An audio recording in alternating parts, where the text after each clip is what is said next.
students, hoping good of you and your family. Professor Ahsan Mujahid, MPhil Mathematics.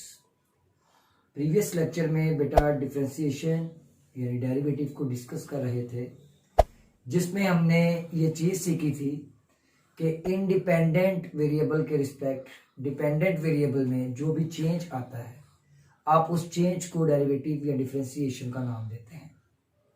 आज उसकी थोड़ी सी enhancement है। उसकी इन्हांसमेंट में ये है कि डेरिवेटिव किन रूल्स को फॉलो करता है। तो उसमें आपके पास जो पहला रूल है वो है सम रूल, यानी आज हम रूल्स को डिस्कस करेंगे कि डेरिवेटिव के क्या रूल्स हैं। उसमें आपके पास जो पहला रूल है ये है सम रूल। नाम से ये बात जाहिर है, सम तो दो या दो से जायद फंक्शंस को आप आपस में ऐड कर सकते हैं। यहां पर हम अपने पास से कोई से दो फंक्शन कंसीडर कर रहे हैं और वो एक फंक्शन है x और दूसरा फंक्शन है y।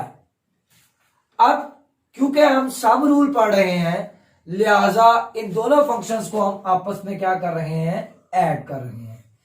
x प्लस वाई यानी दो फंक्शंस आपस में ऐड हो रहे हैं। डेरिवेटिव को डिस्कस कर रहे हैं, तो x प्लस वाई के साथ डेरिवेटिव की जो नोटेशन है इसको यूज किया जाएगा। अब इसका मतलब यह है कि अब हम डेरिवेटिव की बात कर रहे हैं कि जब दो या दो से जायद फंक्शंस आपस में ऐड हो रहे हो तो आप डेरिवेटिव का रूल किस तरह से अप्लाई करेंगे। तो जब दो या दो से जायद फंक्शंस आपस में ऐड हो रहे हो तो आप हर फंक्शन के ऊपर डेरिवेटिव का साइन सेपरेट अप्लाई कर देंगे। यानी जो फर्स्ट फंक्शन x आ रहा है उसके ऊपर डेरिवेटिव का साइन सेपरेट अप्लाई करेंगे plus same as it is, और जो सेकंड फंक्शन होगा उसके ऊपर डेरिवेटिव का साइन सेपरेट अप्लाई कर देंगे, चाहे फंक्शंस दो हो या दो से जायद फंक्शंस हो। सम रूल ये कहता है जितने मर्जी फंक्शन आपस में ऐड हो रहे हो हर फंक्शन के ऊपर डेरिवेटिव का साइन सेपरेट अप्लाई कर दिया जाएगा।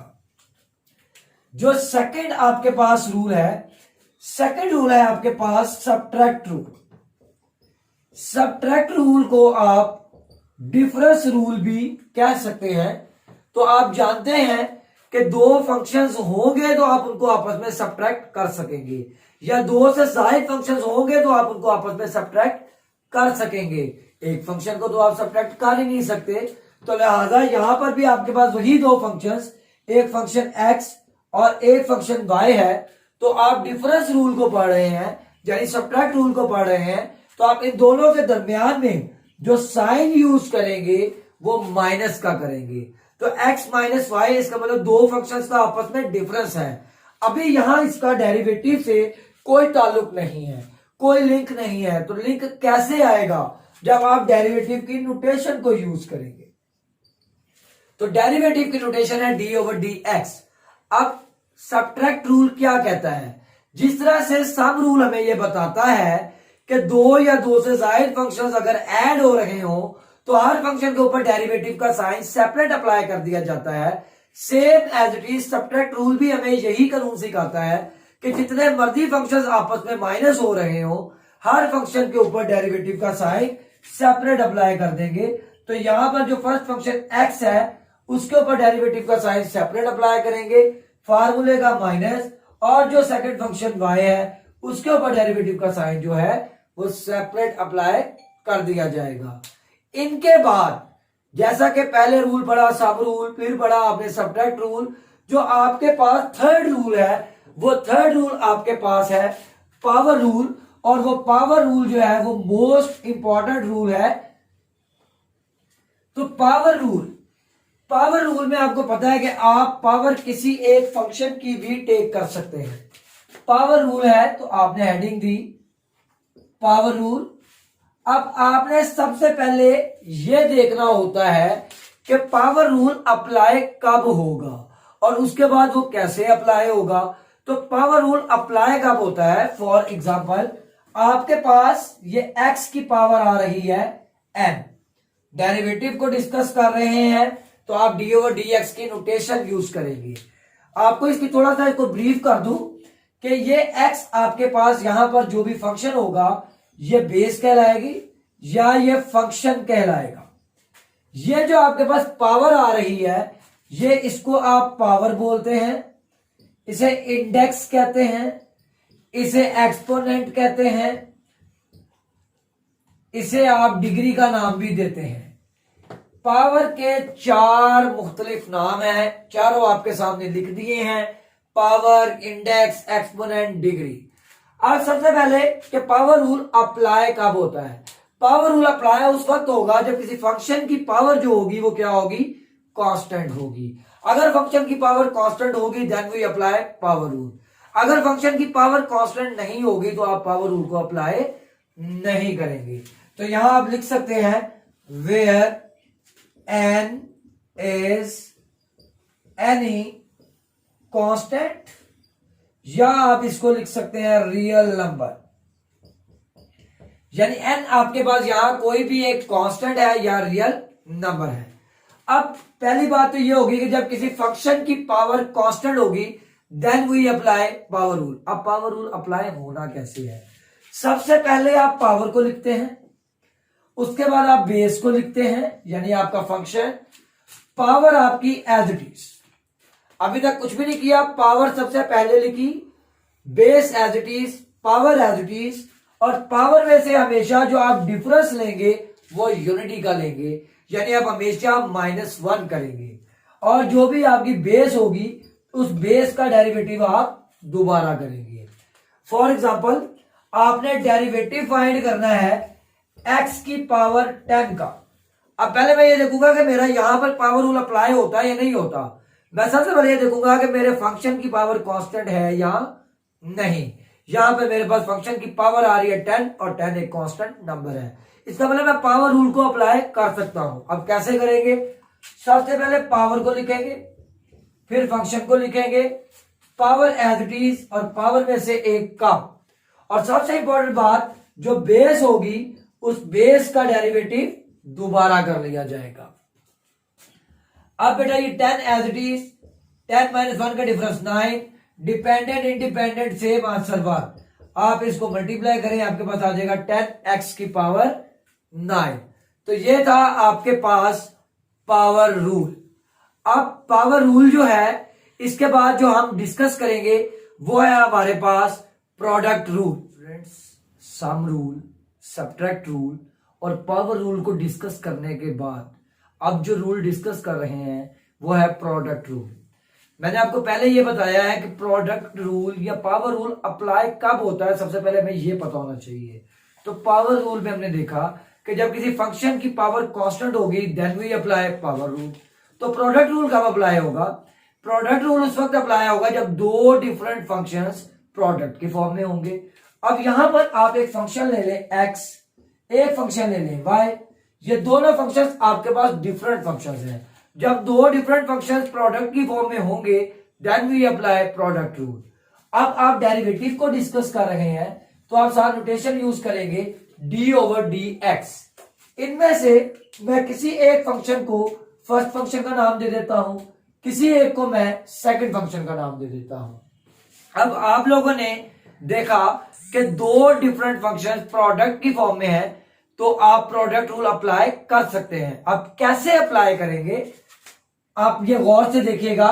First function as it is, derivative of second function, फार्मूले का plus, second function as it is and derivative of first function. मैं यहां पर आप लोगों की आसानी के लिए मेंशन कर देता हूं कि ये फर्स्ट फंक्शन है, ये सेकंड फंक्शन है, same as it is second function and first function. तो अगर आपसे भी पूछ लेता है कि प्रोडक्ट रूल क्या होता है तो आप ये नहीं कहेंगे कि पहला वैसे ही दूसरे का डेरिवेटिव प्लस फार्मूले का दूसरा वैसे पहले का डेरिवेटिव, ये कोई एग्जैक्ट वे नहीं है। इसको बताने का मेथड ये है कि first function into derivative of second function plus second function into derivative of first function. तो जब भी दो डिफरेंट फंक्शन प्रोडक्ट की फॉर्म में होंगे then we apply product rule. तो प्रोडक्ट रूल के बाद बेटे जो मोस्ट इंपॉर्टेंट रूल है वो है आपके पास क्वोशंट रूल। अब ये जो कोशेंट रूल है, कोशेंट का मतलब है डिवाइड। दो नंबर्स डिवीजन की फॉर्म में होंगे, दो नंबर्स फ्रैक्शन की फॉर्म में होंगे, तब आप लोग अप्लाई करेंगे कोशेंट रूल। अब आपके पास एक फंक्शन न्यूमिनेटर में होगा, एक फंक्शन आपके पास डिनोमिनेटर में होगा, तो ऑब्वियस है जब एक फंक्शन न्यूमिनेटर में और एक फंक्शन डिनोमिनेटर में होगा तब आप अप्लाई करेंगे कोशेंट रूल को। किस तरह से अप्लाई करेंगे कि जो डिनोमिनेटर में फंक्शन है, डिनोमिनेटर का आप स्क्वायर करेंगे, denominator as it is and derivative of numerator, फार्मूले का minus numerator as it is and derivative of denominator. यानी जो भी फंक्शन डिनोमिनेटर में आ रहा होगा उसका आप स्क्वायर टेक करेंगे, डिनोमिनेटर ऊपर as it is, derivative of numerator, फार्मूले का minus numerator as it is and derivative of denominator. तो कब अप्लाई होगा? जब दो डिफरेंट फंक्शंस डिवीजन की फॉर्म में होंगे, फ्रैक्शन की फॉर्म में होंगे। कैसे अप्लाई करेंगे हमने इसकी ओपनिंग देख ली। अब आपके पास एक लास्ट रूल है जिसे आप वेरिएबल रूल का नाम देते हैं। वेरिएबल रूल कब और कैसे अप्लाई किया जाता है यह बात भी एक समझने वाली है। रूल का नाम है वेरिएबल रूल। अब जो वेरिएबल रूल है इसमें किसी फंक्शन के साथ कोई कांस्टेंट प्रोडक्ट की फॉर्म में होगा। यहां पर आपके पास जो n है ये एक कांस्टेंट है, where n is any constant, या इसको आप रियल नंबर भी कह सकते हैं। x आपके पास एक फंक्शन है, n आपके पास कोई एक कांस्टेंट है। फंक्शन के साथ कांस्टेंट प्रोडक्ट की फॉर्म में है। जब किसी फंक्शन के साथ कोई कांस्टेंट प्रोडक्ट की फॉर्म में होगा तब आप वेरिएबल रूल को अप्लाई करेंगे। कैसे करेंगे? ये जो भी कांस्टेंट है इस कांस्टेंट को आप डेरिवेटिव से बाहर लिख देंगे। अब कांस्टेंट n था, मैंने उसको डेरिवेटिव से बाहर लिख दिया। अब एक छोटी सी एग्जांपल देख लेते हैं कि आपके पास ये लिखा है 5x, आप डेरिवेटिव को डिस्कस कर रहे हैं तो मैंने लिखा d/dx। अब ये 5 इस फंक्शन x के साथ मल्टीप्लाई की फॉर्म में है, प्रोडक्ट की फॉर्म में है, तो आप इस 5 को क्या करेंगे? डेरिवेटिव से बाहर लिख देंगे। तो अब यहां देखें, डिपेंडेंट इंडिपेंडेंट से आंसर आएगा 1, 5 को 1 से मल्टीप्लाई करें तो आंसर आएगा आपके पास क्या? 5। तो वेरिएबल रूल कब अप्लाई हुआ? जब मेरा बेटा किसी फंक्शन के साथ कोई कांस्टेंट प्रोडक्ट की फॉर्म में होगा। तो आप क्या करेंगे? उस कांस्टेंट को डेरिवेटिव से बाहर लिखेंगे। थैंक यू सो मच बेटा, अपना बहुत सा ख्याल रखिएगा। इंशाल्लाह नेक्स्ट वीडियो में आपके साथ हाजिर होंगे। अल्लाह हाफिज।